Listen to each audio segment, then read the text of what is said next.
Hello everybody and welcome back to another Wizard101 video. Now I promise, this isn't going to become a series. I know that it may seem like this is the start of a series, but there is literally zero way I can talk about every school in this game for an extended period of time and think of like a creative video to do. But I can do that for Myth, and I definitely can do that for Death. So today I want to continue along the lines of what I did yesterday and talk about Death as a school and how I personally think Death is OP, especially in PvE. It is definitely over the top powerful and, in my opinion, without a doubt, the best school in regards to PvE. So I want to go over that today and go over the kind of story of how Death became the way it was. So without further ado, let's get into it and start with why Death is a really good school. So first off, why is Death so good? Well, I'm going to answer it in a very simple way. Death as a school is what I like to call a jack of all trades. I said that like that's a phrase that not a lot of people use. No, obviously that's a common phrase, but Death is a jack of all trades. And the reason for this is that Death can fit any role almost perfectly. They can play hitting because they have a high amount of damage. They can play healing. They have certain healing spells and can work really well in that role. They can play support. They have bad juju. They can blade, feint, all of these kinds of amazing things. They can play defense. Really, Death can play perfectly in almost any role you put it in.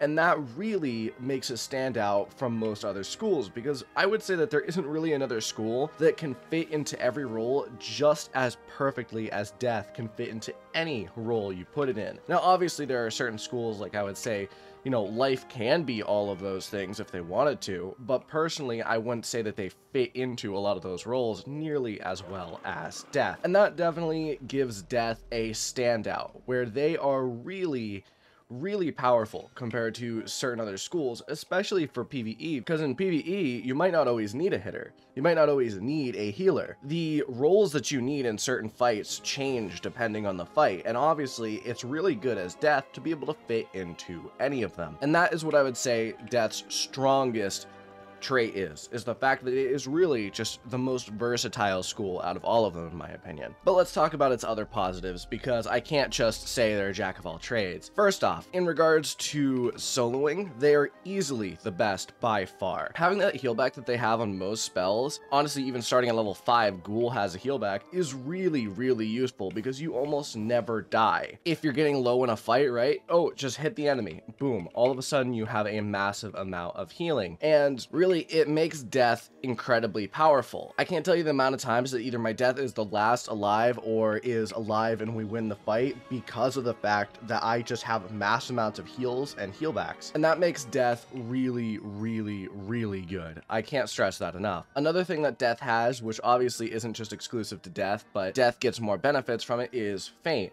And the reason why Death gets more benefits from this, obviously there's pip conversion at later levels, but also Mass Feint with Dorgan's Hood in the Professor's Horde pack gives them the ability to actually utilize the stats on this and get Mass Feint. And it's just really useful to have as a Death. You know, having Mass Feint is one of the most useful things because it not only bypasses a lot of no feint cheats, but it also is just really useful against mob enemies, certain bots enemies. Really, it makes Death especially powerful with it in its hands. On top of this, there is Ship of Fools, which arguably I've said is the best spell in the game. Now, obviously, the last two things I've said are both very pay-to-win methods, but that doesn't mean that I can't exclude them from this video. In fact, I probably need to mention them more because of that, because Death really gets a lot of love from this game. The ability to have Mass Feint and Ship of Fools, where Ship of Fools is without a doubt the best 4-pip AoE in this entire game. You can't say otherwise. It has a lot of damage and heal back. Like, I can heal back 4,000 health first round from any fight if I need to. And that really is broken. It's without a doubt broken. Another positive of Death, and this is another huge one that I would be remiss to not mention, would be the fact that they have bad juju. If you don't know, in PvE, basically you take 300 damage to yourself and put a -90 weakness on the boss. This is super useful for so many fights, like the fights where it has a massive damage cheat, like say the Trident in Imperia. A lot of fights like that go by so smoothly with a Death. In fact, I would argue most of them are nigh impossible without a Death. Not impossible, but they're definitely significantly harder if you don't have a Death. And again, that fits into they are very versatile. if not hitting, they can without a doubt support you to the best of their abilities, which just makes them really, really good. That's the last positive I'm going to mention. There's probably a ton of others I could mention, but I want to move on and shift into like potential negatives, which I'm not going to lie, there aren't many. I'd say the main potential negative that you're going to have as a death is the fact that you don't have a early game hit all spell. Really, you have Deer Knight, which you either need to craft or farm from Lore Master, which obviously can be a bit painful to do, not gonna lie. Besides that, you have Scarecrow, and obviously you can get Ship of Fools, but that is incredibly pay to win. I would say that that is the major downfall with death, is the fact that to truly have the maximum death experience, you definitely need to pay money, which is problematic, but that's not to say that they are bad without Ship of Fools. I won't say that at all. You can go completely free to play for death, and without a doubt, still be one of the most powerful schools in this entire game. That is what I would say is their #1 weakness. Now, let's move on to the section of this video that I wanted to talk about the most, is how death became OP. The origin story to this superhero, you know?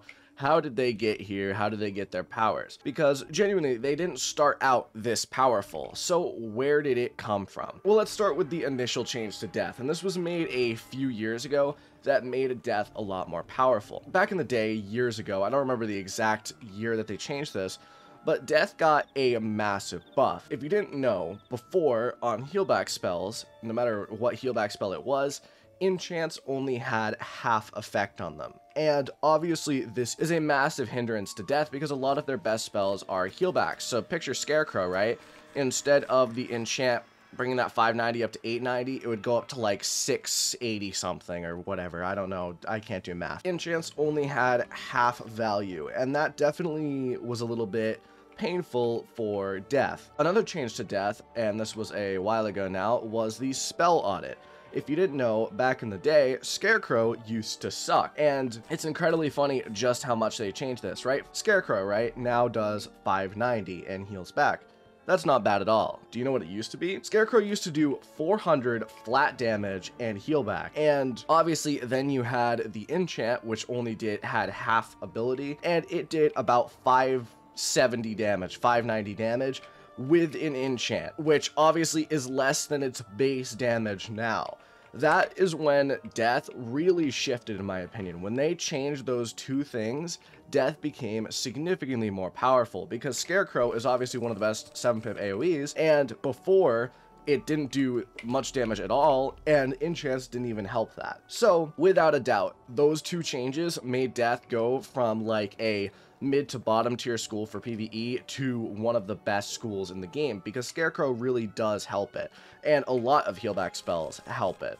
So I would say that was the beginning of Death's training arc, I guess you could say, where they started getting better and better. The next change was the Professor's Horde pack. Now, I know that this wasn't like a huge thing, but getting Mass Feint on that Dorgan's Havoc hood was amazing. Mass Feint is so useful for Death that I can't even stress that. Like, it comes in handy in every single fight, and if you haven't actually gotten a Dorgan's Havoc hood with that Mass Feint, you should try to get some next time you have crowns, because it is so good for Death, and that definitely brought Death even higher, especially when they're duoing with someone. It's really easy to go into Mass Feint and then they hit, and it's so good. The final nail in the coffin, I would say, that really cemented Death's place as one of the best PvE schools was Ship of Fools. Now, I've obviously talked about how good Ship of Fools is, and I don't need to keep praising it, but Ship of Fools really made Death amazing, because now they have a 4-pip AoE, and that 4-pip AoE is nigh broken. So, all those steps combined, and Death was suddenly one of the best PvE schools in this game. Now, for the final section of this video, I want to talk about whether this is good or not, because, like, obviously I can just say Death is overpowered, but is that a good thing or a bad thing? Well, I would say Death at this point in the game, where they are in PvE, is actually broken. Like, I'm not saying overpowered as like an exaggeration, it is legitimately overpowered. They are too powerful, and I'd say Death is the best school to do PvE with, without a doubt. So, should they change it? Yes, I do think so. Should they nerf it into the ground? No, absolutely not. They shouldn't bring back like the half enchant for healback or nerf Scarecrow into the ground. I don't think that they should do that. I think that Death just needs a little bit of tweaking in regards to balance, especially something like Ship of Fools. Either make it do a little bit less damage, which I think could be an option, but the better option in my opinion would be to nerf the heal back, because I think the heal back is really broken on a lot of spells. I think 50% heal back seems, you know, not that bad, but the second you get to Arc 2 and beyond, where you're doing tens of thousands of damage, the heal back is especially broken. So I would say, in my opinion, the best way to fix death and make death still a really good option, but not as bad, would be to make that heal back maybe 25 to 30% instead of 50%. I think this would very easily make death still really good, but not nearly as broken. And I know some people probably won't agree with me there. I am very curious to hear what you think in the comments below. Do you even think death is overpowered? That's really what, you know, that's what I wanted to know today. I personally do think death is overpowered, and I don't want to see them nerfed into the ground, obviously. Death is my favorite school. I just want to see it so that this game is a little bit more balanced. I don't want death to be overwhelmingly the best option to pick in PvE. I want it to be like, okay, this is a viable option too. This is also a viable option. But again, that's it for today. Let me know what you think in the comments below. Do you agree? Do you disagree? Do you think death is fine where it is? I know that a lot of people, when they hear nerfs, get very jumpy. They get like, no, no, no, don't nerf it at all, because, you know, you're scared that they'll over nerf it. And I do think that that is a reasonable concern, but I don't think death right now is balanced, in my opinion. Some people might disagree. I'm very curious to hear if you disagree, but I don't think it is. But that's it for today. Thank you all for watching. I will see you in the next video. Adios.